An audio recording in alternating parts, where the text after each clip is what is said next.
Mas sobre o Thiago Volpi, cara, voltando ali no que eu disse, é óbvio que é o goleiro que eu não esperava que fosse o goleiro do Grêmio agora, mas assim, durante a temporada a gente pode ir criticando, pontuando, porque isso é ser torcedor, né, cara? Claro. O torcedor agora viu que o Grêmio apresentou, mesmo que não goste, tá aí, cara, e provavelmente vai ser o goleiro titular, que o Grêmio não ia fazer essa busca por um goleiro ali fora, mesmo que daqui a pouco se aposte as fichas no Grando de novo.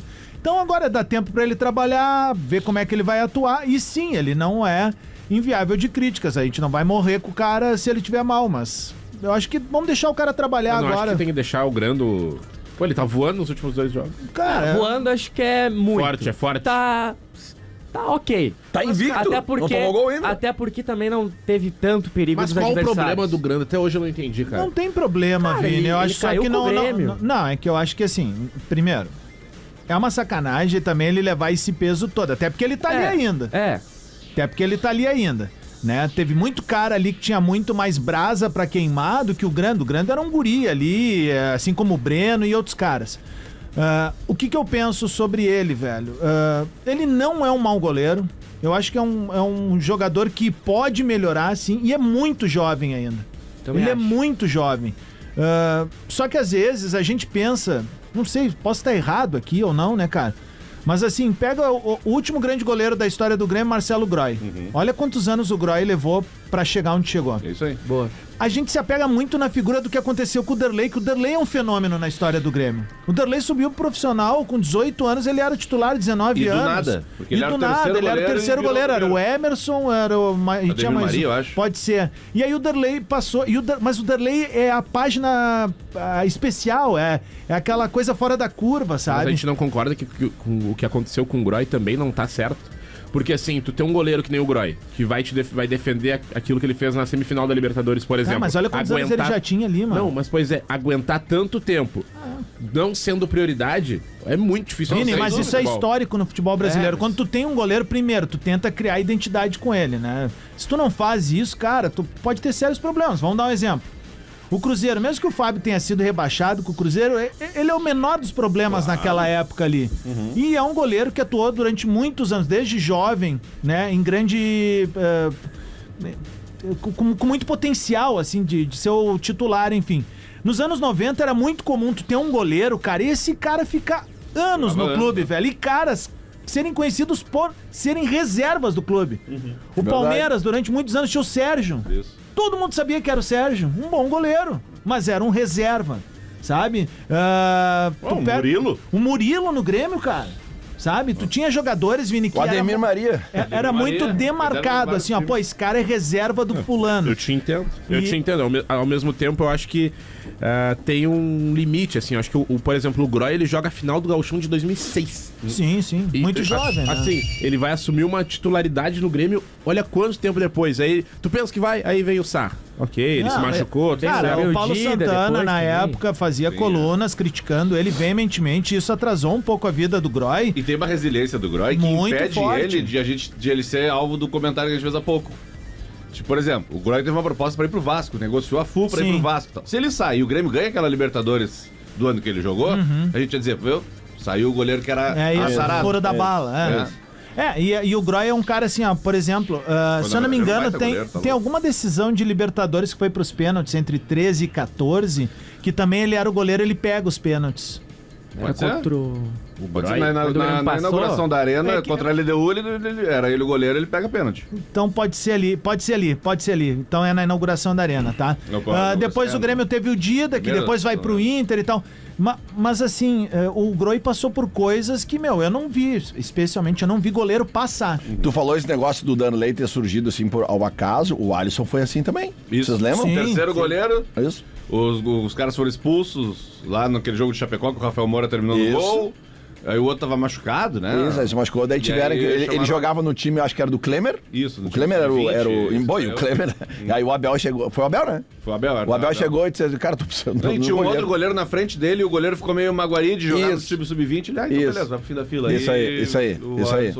E aí, dessa oportunidade que surgiu, o cara virou o melhor goleiro do mundo. Pois é. E o Grêmio tem uma escola de goleiros, assim, que ela vale ser resgatada, assim, porque beleza, a gente tá falando de 2 décadas aí, mas são grandes nomes. Aí tu pega ali, o próprio Darley, Murilo, Emerson. Depois, mais pra frente aqui, teve Fernando Praz, Cássio. Tô tentando relembrar caras que não chegaram nem a jogar no Grêmio e se destacaram. Pra mim, o Fernando Praz é o grande case, assim. Não, o Cássio também é foda porque é campeão do mundo. Mas não chama atenção isso, por exemplo, esses caras passam no Grêmio e cara, não jogam. Mas aí que eu te digo, Léo Jardim vou te dar um exemplo. Léo Jardim. Vou te dar um exemplo. Tu tem um cara foda, intocável no teu time. Era o Darley, cara. Não tinha como esses caras ganharem espaço, eles tinham que sair. Porque o Darley era o totem, era a mesma coisa que daqui a pouco, vamos ver ali no Inter, hoje tu tem o Alan Patrick, mas daí tá vindo um gurizinho bem da base. Esse guri vai esperar, velho. Esse guri vai esperar o tempo dele. E infelizmente é assim que é, cara. Mas acho que goleiro ele demora um pouco, até porque o goleiro ele joga até mais tarde, até 38, até 40 anos. Eu acho que não dá pra dizer que o Grando, talvez pra esse ano não esteja pronto pro Grêmio, mas daqui a pouco em algumas temporadas pode ser que, se ele for resiliente, ele persistir ali trabalhando, pode ser que ele evolua e seja o goleiro do Grêmio. Acho que pesa muito contra ele o fato de, no ano que o Soares estava aqui, a defesa do Grêmio foi a mais vazada, embora não seja a culpa total dele. Até acho que o sistema de jogo do Grêmio era um sistema que jogava muito pra frente e acabava tomando bastante gol. Mas que não pesa esse número e o fato dele ter jogado pouco no Cruzeiro, não ter se firmado lá. Mas, cara, não dá pra tu queimar um jogador da base, um jogador que mostrou potencial em alguns momentos, chegou até a seleção brasileira, não sei se pra esse ano, mas daqui a pouco disputa... Mas ele não é mais tão guri, eu tava olhando agora, a tua tese é boa, mas só que ela tem que ser um pouco acelerada já. Ele vai fazer 25 em março.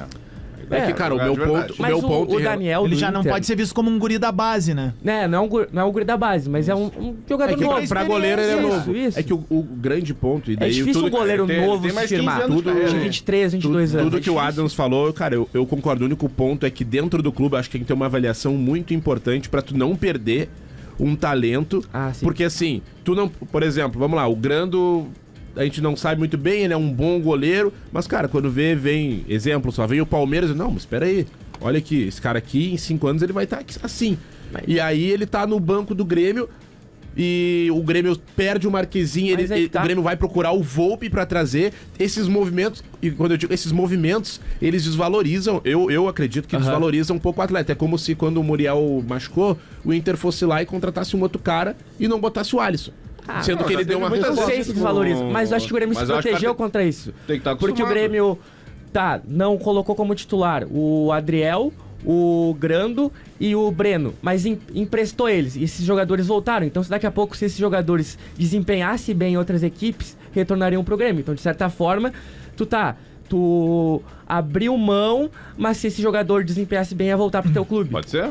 Eu fui vizinho de infância do Fernando Praz em Viamão, né? E, eu vi todo o crescimento dele até chegar praticamente quase ao profissional, mas ali tinha uma barreira que tinham grandes nomes, né? E aí eu tava vendo agora aqui a história dele, por onde é que ele passou até virar o Fernando Praz. Ele sai do Grêmio, eu me lembro dele no Vila Nova, jogando na época. Ele, se eu não me engano, eu não sei se ele vai antes pro Curitiba ou vai pra Portugal. Ele não joga no Grêmio. Ele não, no profissional não. Né? Eu não lembro, pelo menos, do Fernando Praz jogar no Grêmio no profissional. Cássio eu lembro.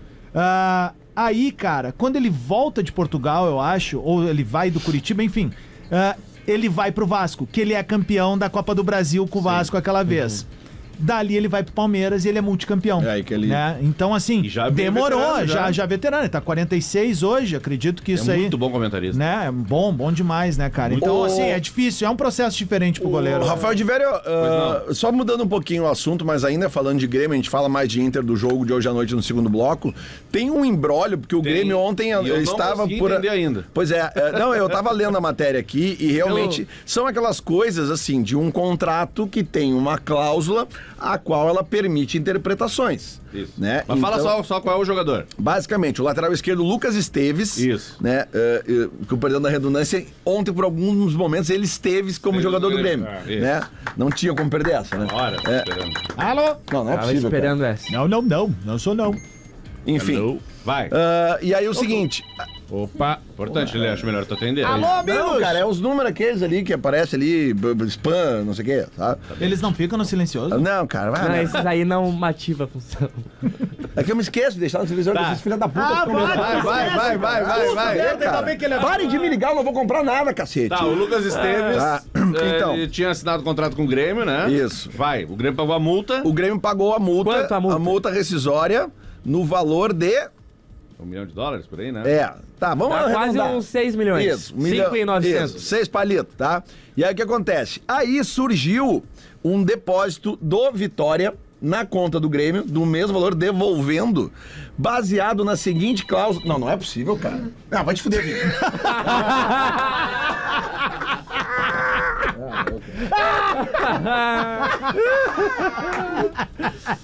Ai, foi seco.